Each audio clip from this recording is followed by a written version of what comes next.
ربنا هب لنا من أزواجنا وذرياتنا قرة أعين واجعلنا للمتقين إماما.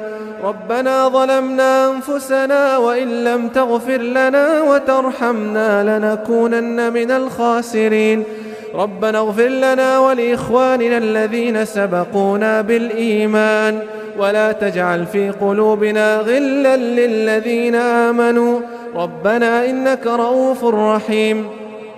ربنا لا تؤاخذنا إن نسينا أو أخطأنا ربنا ولا تحمل علينا إصرا كما حملته على الذين من قبلنا ربنا ولا تحملنا ما لا طاقة لنا به واعف عنا واغفر لنا وارحمنا أنت مولانا فانصرنا على القوم الكافرين.